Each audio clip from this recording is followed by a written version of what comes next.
Okay. So for the class yesterday, I had sent out a recorded video. I hope you have seen that. But anyway, I'll spend the first 5 or 6 minutes in a recap of what was discussed yesterday. I mean, in the recorded lecture, and then ask if you have any questions.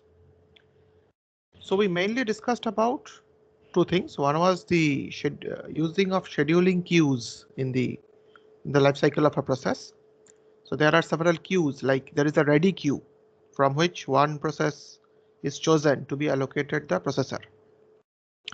Then every device has a queue which contains those processors which are waiting for that device. So there can be different events, like several processors may be waiting for a particular event. So there is a concept of an event having a queue containing all those processors which are waiting for that event. And what we say when we say that a queue containing a process, exactly what do we mean? We mean basically a data structure, like a type of queue, a doubly linked list with which all of you should be familiar. And what are the nodes in this linked list? They are the PCBs, the process control blocks, about which we have discussed. So the process control blocks are used by the kernel for various accounting purposes, and every process has a PCB. So that is what is kept in the queue. Next, so this was a discussion about queues. The more important part was discussion about various operations on processes, right? So the first operation that we discussed was how to create a process. So apart from one, which is a init process, which is the very first process, apart from that one process, every process is created by some other process using this system called fork. And so in this slide, if we see, fork is a strange kind of system, strange, you might say it's a function, but actually it's a system call. But okay, it's a function which returns twice. So suppose this is how you call fork, and if fork returns something negative, that means it does not work. A new child could not be created. A child process could not be created. But assuming that things have gone okay, a new child is created. At this point, the child is exactly a copy of the parent. That means both have the same code segment, both have the same data segment, they have the same open files and so on. Right? So the address space of the child is an exact copy of the address space of the parent. With one small difference, the PID is different. Okay, the parent has a different PID and the child has a different PID. By the way, don't get confused by one thing. The PID of the child is not 0. Okay, the child has some other PID. Usually the PID of a process can never be 0. So child has some other PID. Okay, so just, I mean, don't consider this to be the PID of the parent and PID of the child. But what is shown here is the fork will return twice. That's the strange part. It will return once in the parent and it will return once in the child. In the parent, it will return the PID of the child. So it will return 3456. Let's say 3456 is the PID of the child. So it will return 3456 in the parent. And in the child, the fork will return a value of 0. And this difference can be utilized in making the parent and the child do two different things, as given in this slide. Okay. This was one way of making a child do something different than a parent. The other way was to use a system called exec. By the way, in the theory class, we will introduce the system calls and give you some slight description of them. But of course, we won't discuss every detail of every system call. But some of you will learn during the lab, during doing lab assignments. Also, you should look up their man pages or read other stuff to know the details, especially this fork, exec, these things you will need in different lab assignments. So you will have to look up them up. But in general, in the theory class, we won't go into too much details about each and every argument of the system calls, etc. We will give you an overall idea of the system calls. Okay, so one way of making the child and the parent. Okay, let me clarify this. Suppose you create a child from a parent process. By default, by default. Okay, I'll take questions. Just hold on to your questions. Let me speak for 5-6 minutes, then I'll take questions. Once you create a child, by default, it will do exactly the same as the parent. It will have the same code. It will also start from the same location. So in both parent and child, the control will come back to this statement after the fork.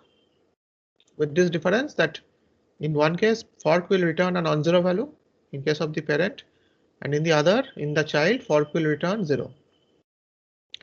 Now, then for both parent and child, the control comes back to this line after the fork.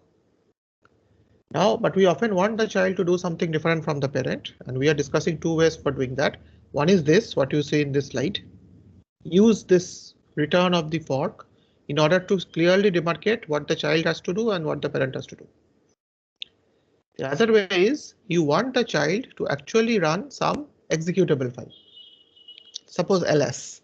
You want the child to actually do ls and show you the output of ls. Now you don't want to write the code of ls. Ls code is already written and it is available as a executable somewhere. Say typically /bin/ls is the executable of ls. So suppose you want the child to execute that. Then you use this exec system call. Now suppose a process calls the exec system call. That means as if this process will be terminated.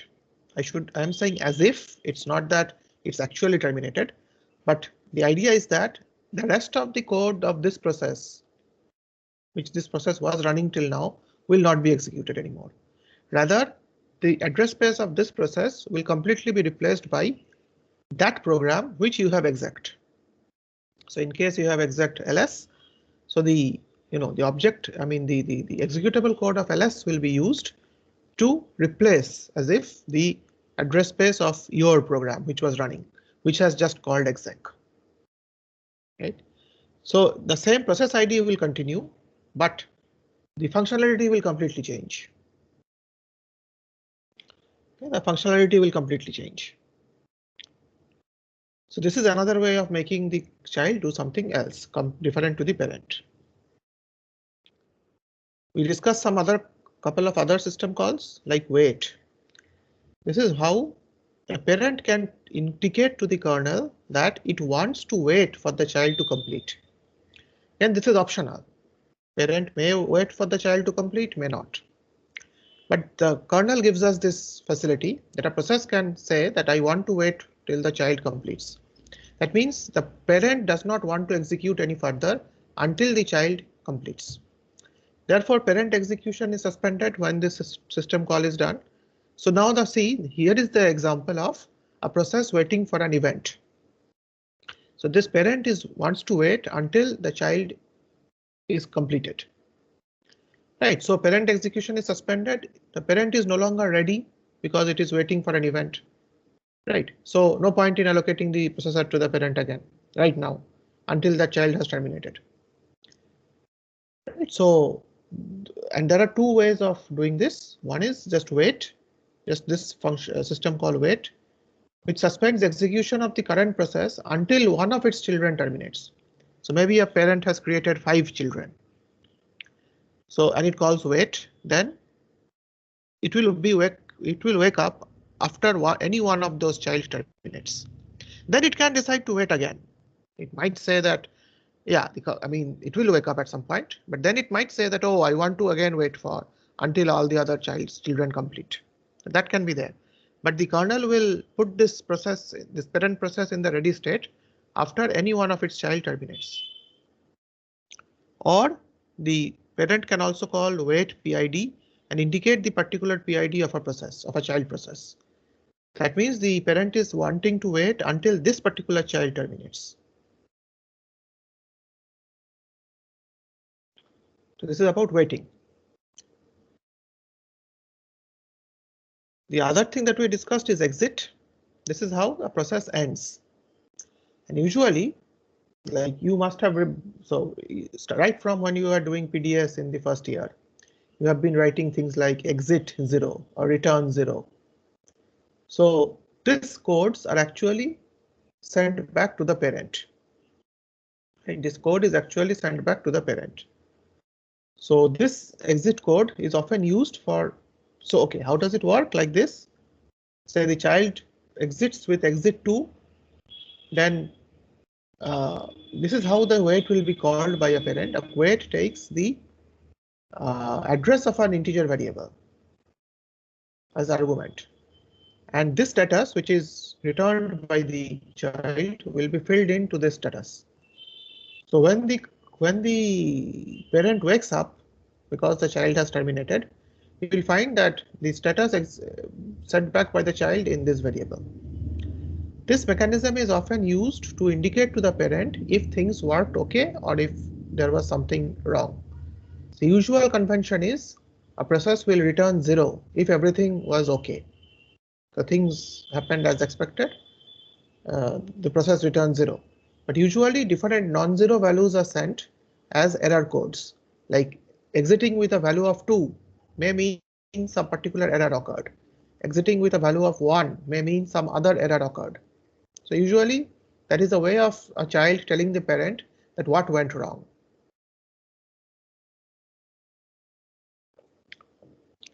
And finally, we discussed this example where all these system calls are kind of used together. So here we have a parent forking a child. Right? If PID less than 0, then fork has failed. You see, return 1. So okay, so one question is this main function, to whom is it returning? I'll ask you to look that up. As I said, every process must be created by some other process. So there must be some process which is starting up your code. Usually the compiler adds some code, etc., which will call your main function. Right, so but ultimately there is a process which has started your process also.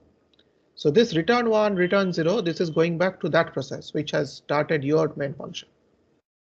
Right. So I leave this part as a homework to figure out that how does who calls your main function?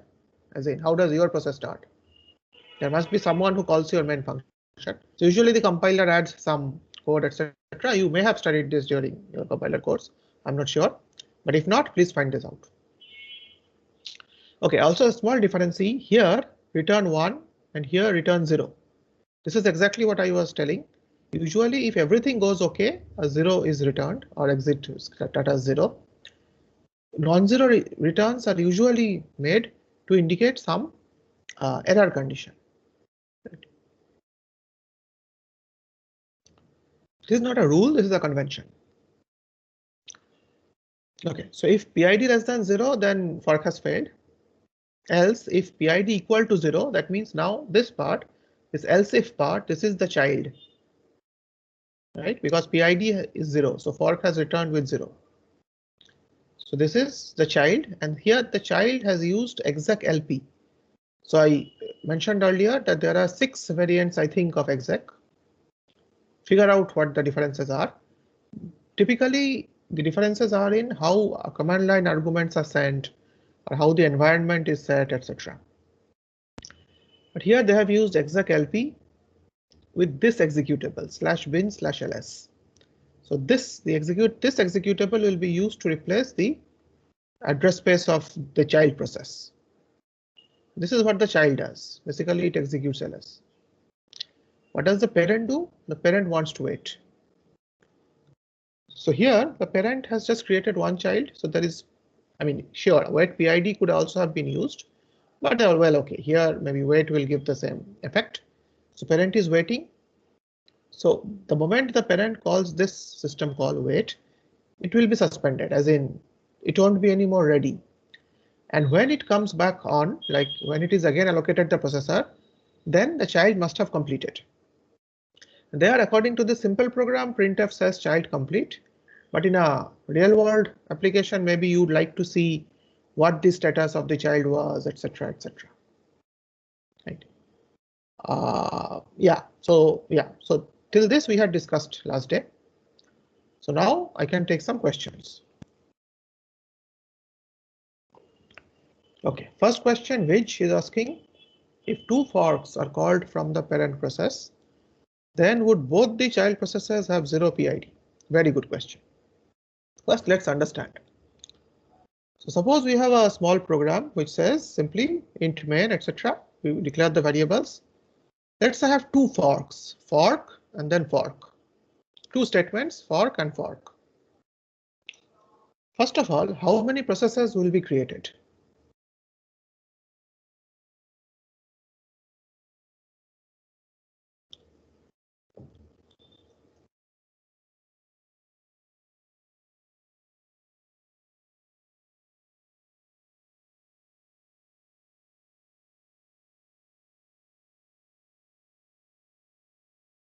Yeah, okay.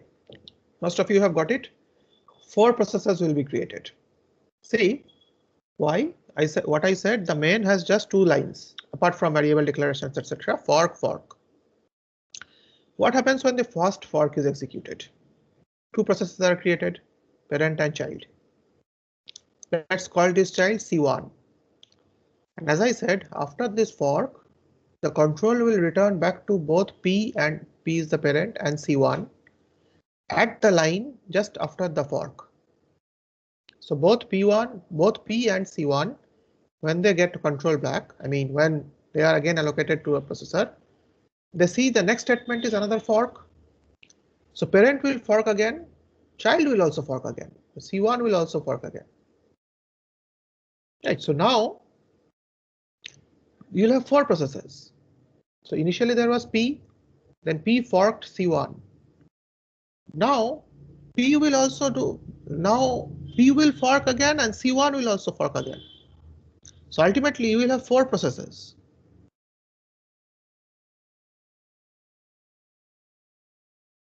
Right. So if you have such, say, k number of forks written one after another, then how many processes are created at the last? I mean, what Rashil said, 2 to the power number of forks. Think about it. If you have 3 such fork statements, one after another, 8 processes will be created. Is this, first of all, is this clear? If not, if anyone still has doubts, please ask. I have not yet answered any of the questions, but is this part clear about, suppose there are 2 fork statements written one after another, then how will the execution flow? Is this part clear? The first fork statement will create one child. So now there is P and C1, but then P will also fork and C1 will also fork.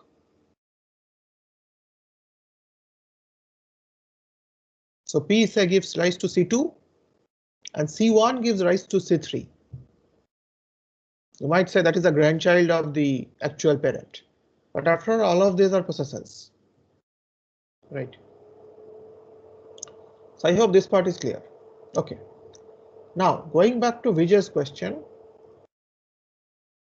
Yeah, suppose if 2 forks are called, then would both the child processes have 0 PID? So Vij, again be careful. None of the child processes have 0 PID. No process has 0 PID. This is the part which I was trying to make clear. Maybe this picture is creating some confusion, but okay. But understand this very clearly. The PID of the child is not 0. No process can have a 0 PID. Every process has a distinct PID which is non-zero. So this picture is trying to show that what the return value of fork will be. Yeah. This picture is trying to show what the return value of fork will be. Okay, you are saying, I mean the value of PID variable for the child process. Yes. Whenever a process forks, fork returns to the child with PID 0. Okay, I should not say with PID 0. Whenever a process forks, fork returns to the child with return value 0. But that does not mean that the child process has PID 0. So see again, I mean, I can understand this. Sometimes these examples become a bit confusing. Actually, in the parent, PID makes sense. because what actually fork will return is the PID of the child process. Actually, in the child, if you think, the value returned is not PID. It's the significance, or the semantically, it's not a PID. Semantically, it's just that fork has returned 0 to make so that the child understands that I am the child process. Okay, but the problem is you cannot have a variable name different here and different here, because ultimately this is the same code, right? I hope you understand this value here in the child, the return value of fork is actually not the PID of any process. It's just 0. So ideally, this variable here should not have been called PID. It should have been called something else. But then that's not practically possible, because this code and this code is the same. Okay, the code of the parent and code of the child is the same. But yeah, so concretely answering the question by which every time there is a fork will return 0 to the child. So yes, if a particular process forks 5 times, every time in the child fork will return 0. But the return values would be different in the parent. The 5 different values would be returned to the parent because the 5 children will have different PIDs. Which does that answer your question?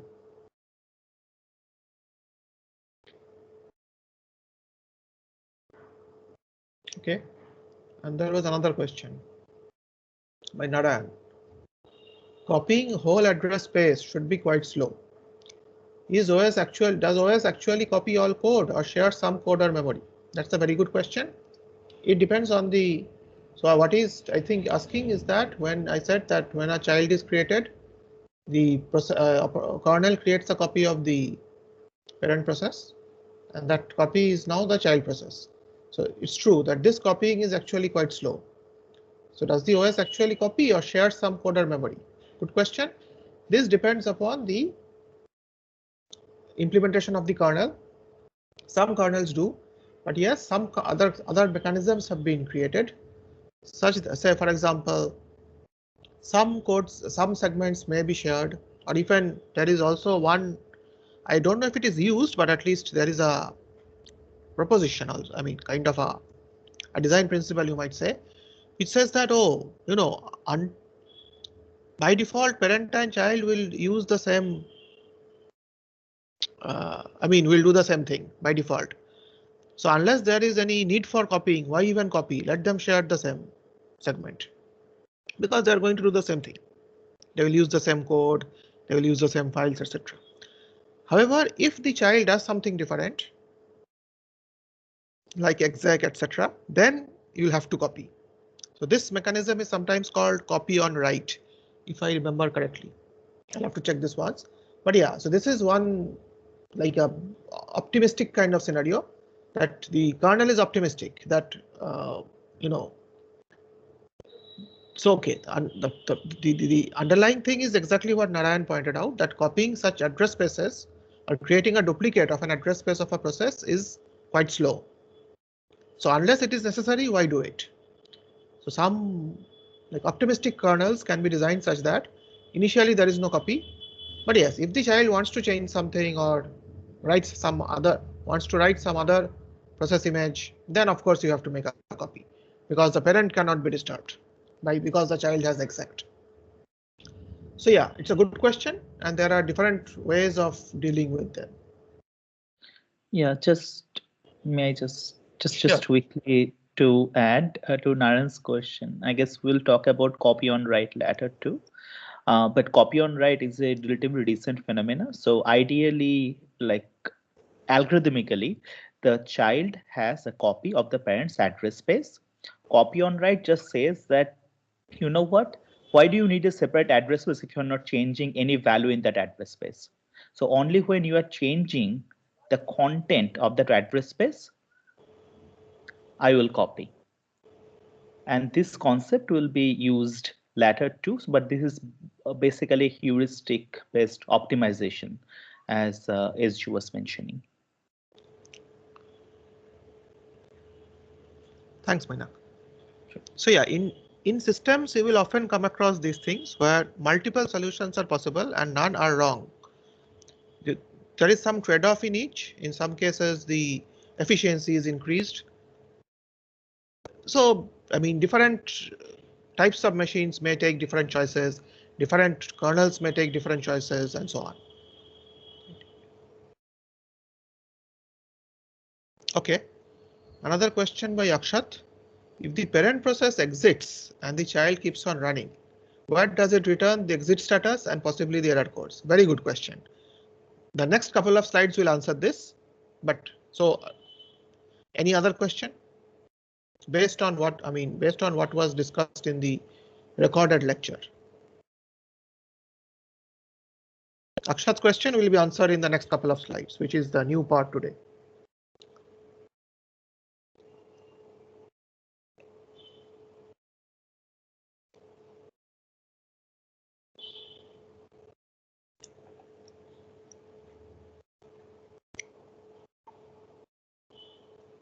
Okay, if not, let's proceed with Akshat's question. First of all, let's understand the question even. Can it happen that the parent process exits and the child keeps on running? Can it even happen?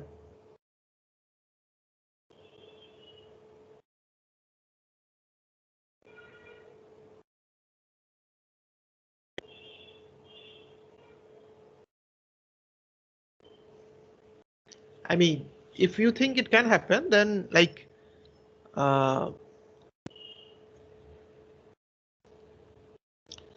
yeah, first of all, it can happen easily because again, they are running in parallel.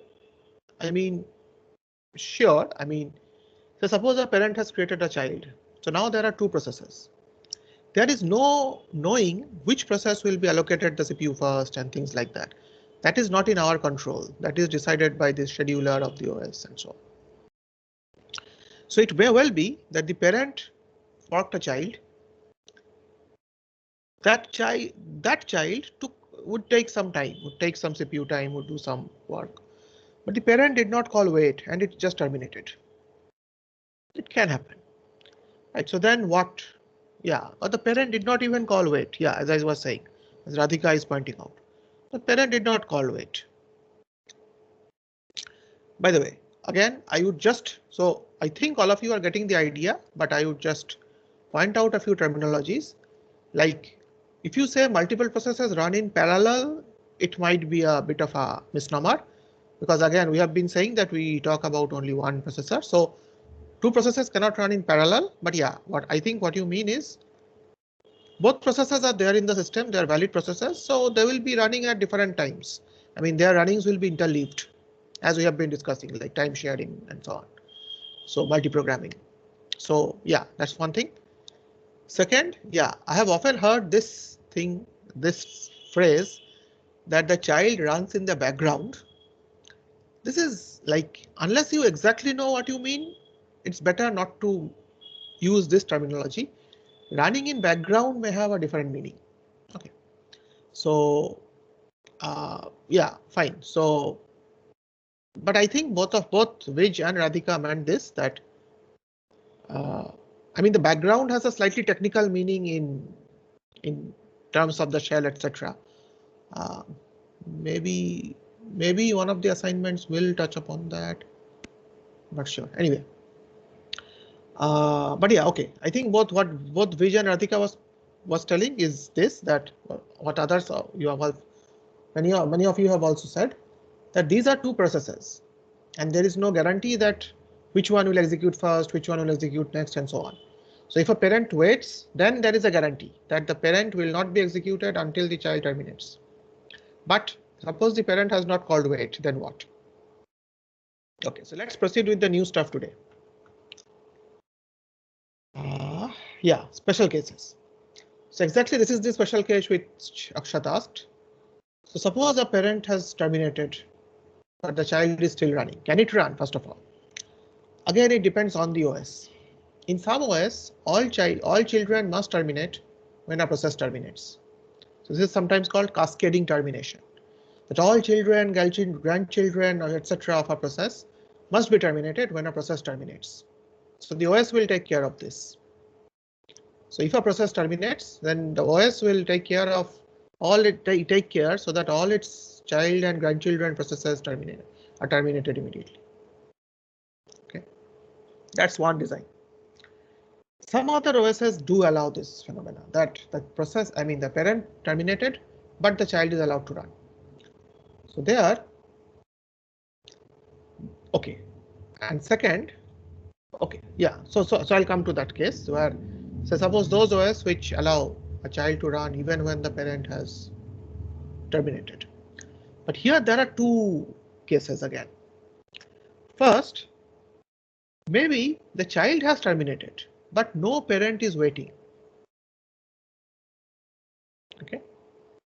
And second is parent terminated without invoking wait. So let's understand these two cases now. So now we will use some terms called zombie process and orphan process. Right. So let's understand them. So what is a zombie process? I think we all understand about what zombies are from horror movies and Halloween kind of things. So in those movies, what is a zombie?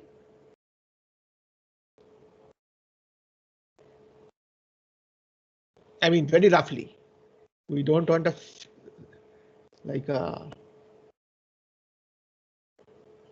yeah, something like dead but alive. So they are maybe dead, but some part of it is still alive. Yeah, living dead. So the concept is similar here.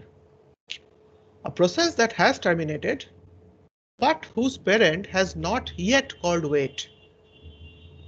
The parent may call wait later or may even not. But ideally, the process has terminated. So here a child has terminated, but the parent has not yet called wait. So then what? What's the issue here? The process has terminated. That means it's almost dead, as if dead. However, the kernel cannot simply throw away all the data structures, etc. Because who knows, later the parent may call wait, and then the parent will expect the status code of the child, the status code with which the child exited. Therefore, even though this child has terminated, the kernel cannot just throw away all its entries. It has to, keep storing some minimal entry, at least maybe the PCB or something like that, so that if the parent later calls wait, the exit code can be returned. So now you understand dead but alive. Why this name zombie? The process is terminated, so you might think it's dead. But for the kernel, there is still a need to keep some part of it alive because its exit code may have to be returned to the parent. And when does actually the zombie also die? At the end of the movie, yes, but here when the parent calls wait. So this case is not exactly what you are referring to. This is the case where the parent is also possibly running, but it has not called wait. The parent is running, but it has not called wait. So if that happens, that the parent is running, but the child has terminated, the parent has not called wait yet, then the child becomes a zombie. And the kernel still keeps its entry in the process table. The PIDs, the PCBs and all. And the entry in the process table is removed only after the parent calls wait. That is one case, one special case. The other special case is what you are referring to, like Akshat asked. Who asked? Akshat, right? Yeah, Akshat asked. This here, suppose the parent has terminated without invoking wait. So then what? Now a process, so either what was written in the previous slide, that either some kernels say that, oh, parent has terminated, then the child also cannot be allowed to execute, to remain anymore. So immediately it is terminated. This is called cascading termination. But some other kernels think differently, that okay, even if the parent has terminated, let this child continue. However, a process cannot continue without having a parent. So some like adoption has to be done. Who adopts this process? So this process is now an orphan. The parent has terminated, as if its parent has died. So this child is now an orphan. So someone has to adopt it. Who will do it? Again, that init process. So this is the first process which is created in a Linux or Unix type system. And this process is like, this will go on as long as the computer goes on, right? So this process, there is no harm. I mean, there is no chance of this getting killed or anything. So the init process is assigned as its parent. If the original parent of the child has terminated or died, then the init process is assigned to its parent. And the init periodically invokes wait, so that all such processes which were once orphan, etc., they can be now, I mean, they can be, terminated properly.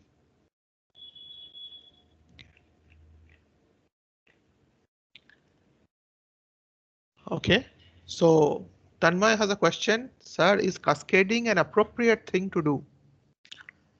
Well, appropriate means from what perspective?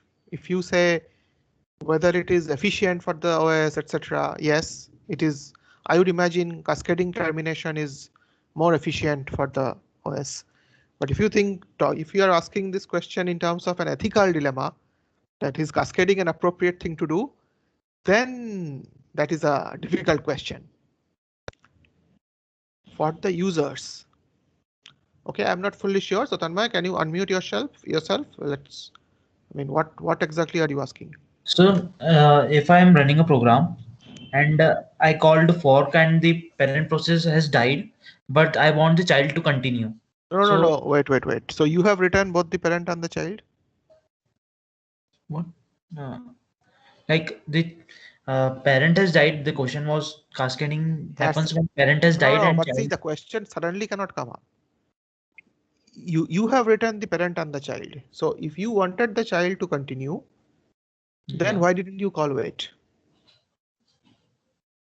Okay. It cannot be that your process is running as a child of someone else's process. So again, try to frame the question correctly. So is cascading an appropriate thing to do? That's a very relevant question. But you are saying from the perspective of the user, this part I'm not sure. So what do you want to say? In cascading, is it like it can be possible that some processes are not run, even are not being run? So, but the user or the computer wanted them to run, but due to cascading, they are not able to run. So, will that create a problem or not? I just want to say that. Yes, it can. Suppose you simply forgot to give an wait statement.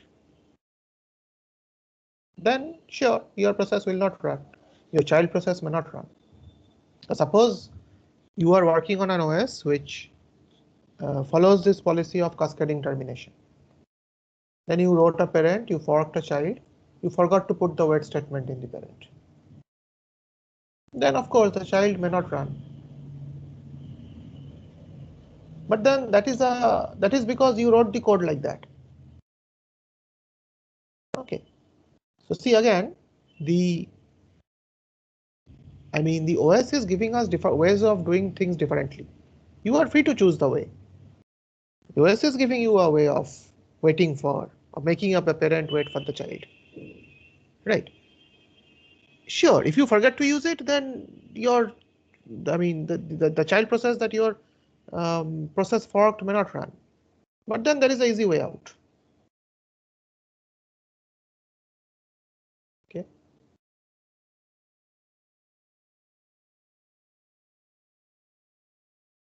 Okay. Vij has a question.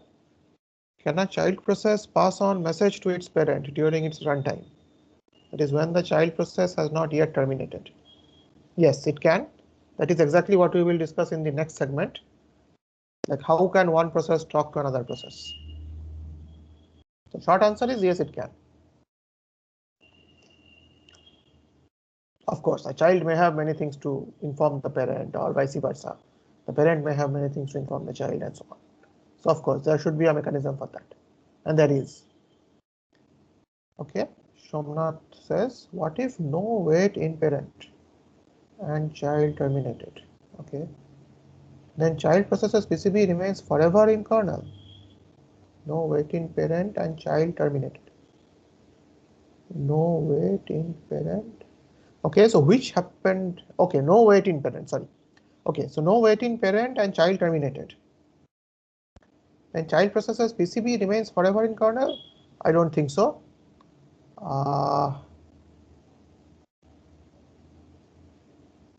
Once this parent also terminates, I think okay, no wait, but parent is running, right, Shamnath? From your question, no wait in parent and child has terminated, but parent is running. So at one point, say the parent does not even call wait and the parent also terminates. So then will child's PCB, so there is, okay, one, I'm not entirely sure because again, it may be because of like different kernels may choose to do it differently. One thing can be that when the parent terminates, understanding that its child has already terminated, its PCB is deleted. The other thing is what we just discussed, that at some point init may be allocated, but no, this parent is still alive. So there is no point, I mean, I don't think init will be allocated the parent at any point. So I would imagine that when the parent finally is terminated, then the child's PCB will also be deleted. So Mainak, what do you think? Any other opinion?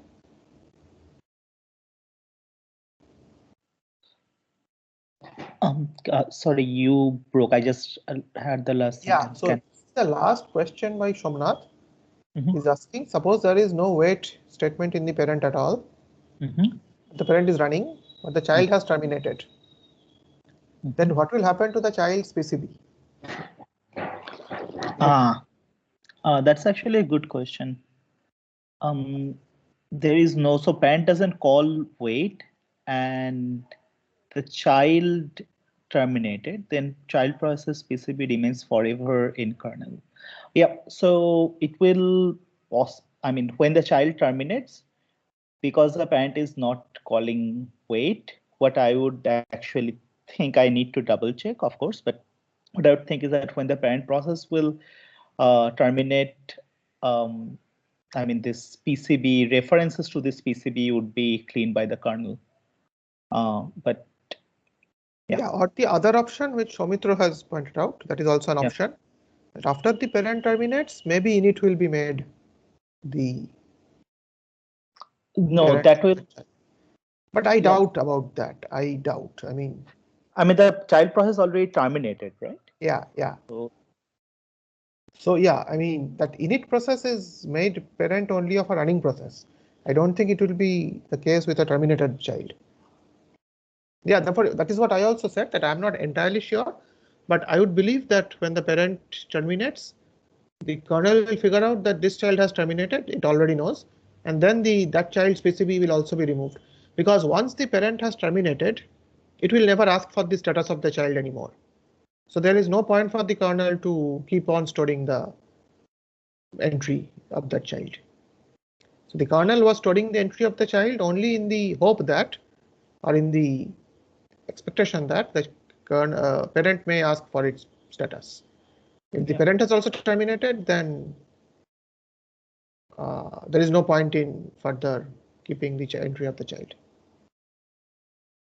Yeah, so essentially it's a little bit like if the child terminates and the parent didn't call wait, then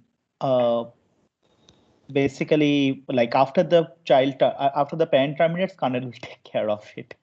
That's a solution that generally happens, I'd say. Okay.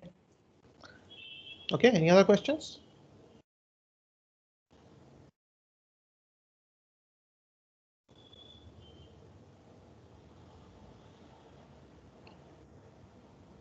If not, let me proceed. So this is the kind of a summary slide, like the usual workflow between parent and child. So usually after parent calls fork, and then there are two, branches as if. So two processes, parent and child. The distinguishing factor is this. Again, don't think that the PID of the child is 0, but fork returns 0, and here fork returns a non-zero value. Then usually parent calls wait. Then child may call exec, then it may exit, and after this exit, the kernel wakes up the parent. I mean, the parent is again made ready and allocated to the CPU, and then the parent resumes. This is the usual workflow, but there can be many exceptions, and the actual workflow may be very different from what is shown. A child may or may not exec. Parent may or may not wait for the child, and these things. These are the special cases that we discussed. Right. So this is the usual workflow, but then there can be lots of other issues. Parent also may terminate before the child terminates. Then the child becomes an orphan and is assigned to the init as a parent, and this kind of things we discussed. So this is the usual workflow, but then there are many differences. Okay. So any question at this point about, say, all these things? I think all the operations. So the operations that we have discussed till now are creating a process, then fork, and waiting for another process to terminate using wait, executing another process in your own process space, address space, which is exec, and exit. These are the operations that we have discussed. So any questions?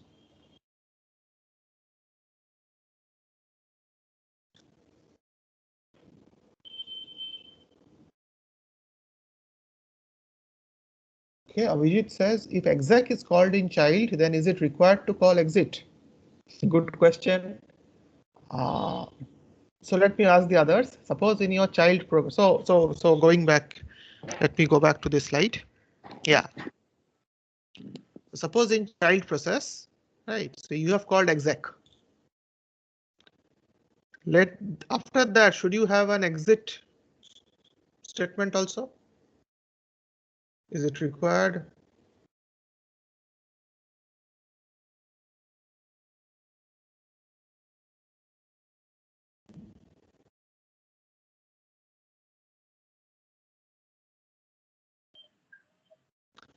Exactly. This is what Mukul. So what I wanted to say is what Mukul has written.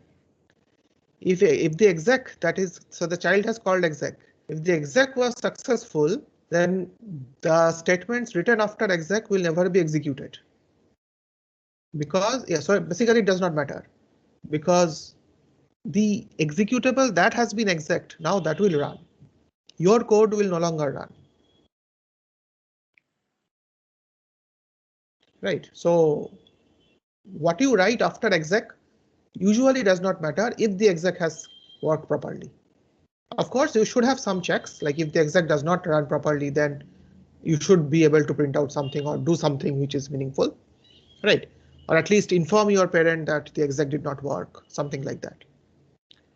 But usually what you write after exec does not matter. I mean, if the exec works correctly. Okay, which has a question. What if exec has an error message to pass? Pass to whom? So the exec system call can return some code. So look up the man page of exec system call. The exec system call, if exec, I'm not remembering right now, but as far as I remember, the exec system call has a return value also. So if the exec fails, then maybe it will return -1 to your process. I'm not very sure about this, but usually system calls are built in that way, just like fork. If fork fails, it will return a negative value. So I would imagine that if exec also fails for some reason, it will return a negative value. And if exec succeeds, then there is no question of returning anything, because then that executable will run and not your program. Okay.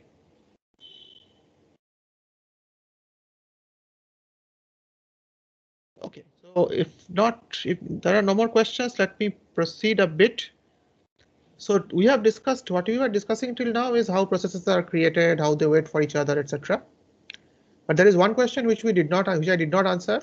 Someone asked, what if the child wants to send some message back to the parent, like not only the exit status, but say both child and the parent both are running, and they have to send some messages to each other. It's a quite normal situation. Then what? For that, we will devote quite a bit of time because that is the topic which I will discuss next, inter-process communication. So the kernel understands that processes may need to talk to each other. So processes executing concurrently in the OS may be independent or cooperating. Independent means no relationship at all, just like the programs that you have been writing till now. Like all of you are writing a C program in the PDS lab. They are not talking to each other. So they are independent. But now in this OS course, maybe also in the network course that many of you are doing in parallel, you will be writing cooperating processes. So cooperating processes affect or are affected by other processes. For example, they can share data. And this can often lead to speed up in computation, etc. Let's say there is a huge matrix which needs to be operated. Maybe running just one process to operate on the whole matrix would take a lot of time. So you open up 10 processes, each of which will work on one part of the matrix. But then they may need to coordinate with each other that which part will be worked on by which process. Okay. So speed up in computation is one big motivation for cooperating processes. So also the design can be modular and this kind of advantages are there if you know how to write cooperating processes. So essentially, cooperating processes need to communicate with each other. And this part is called inter-process communication, IPC. So several types of IPC support are provided by any modern OS. Okay. So there are several ways. We will discuss some of these. The main discussion will start tomorrow, but I just wanted to show the names. We will talk about shared memory, right? So a particular portion of the memory is shared between two processes. See, when we discussed about processes, we discussed specifically about the structure of a process in memory. There we said every process has its own data segment, stack, etc. But now we are talking about a different kind of memory segment, which will be shared by multiple processes. This is not possible without kernel support. So a designated area of the memory will have to be marked so that multiple processes have access to it. For that, there are several system calls, which we will discuss some of them. Similarly, there is another mechanism called message passing pipe or named pipe. So again, we will discuss a bit of these. Right, and finally, the thing that we won't discuss, this fourth part, is RPC or remote procedure calls. That means suppose when two processes working on two different machines want to communicate or cooperate. This part we want to discuss. This part is meant for discussion in the networks course, which I'm sure that is what they are focusing on. Right, so what we will discuss is cooperating processes in the same computer. So they can share memory or they can use pipes or named pipes, etc. And this last part, which we won't discuss, is when the cooperating processes are over two different systems connected to a network, and then they are using sockets or something like that to communicate. So this part is for the networks course. Fine then. Yeah, we'll stop here today. Tomorrow's class, we will actually see these shared memory, pipe, named pipe, etc. Okay. If any questions, please ask. Otherwise, you can leave.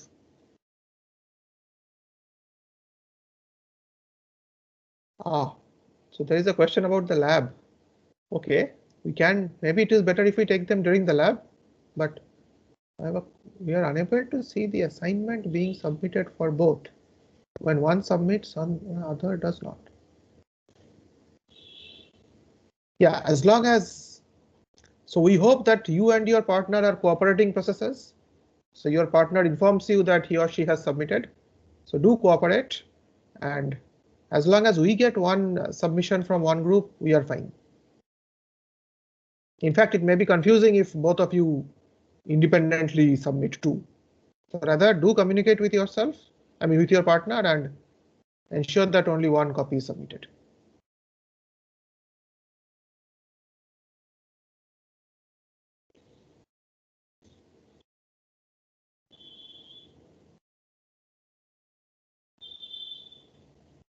Any other questions?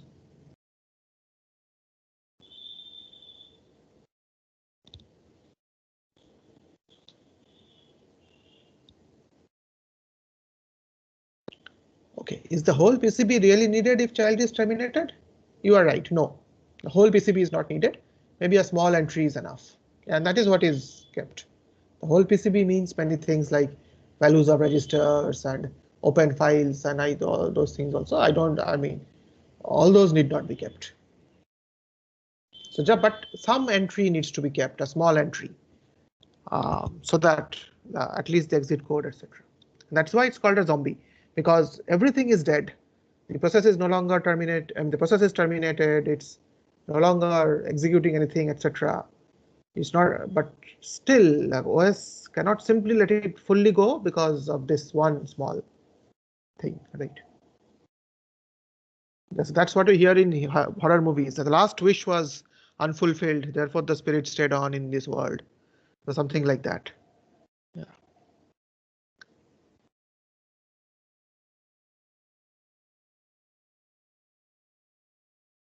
Okay, any other questions?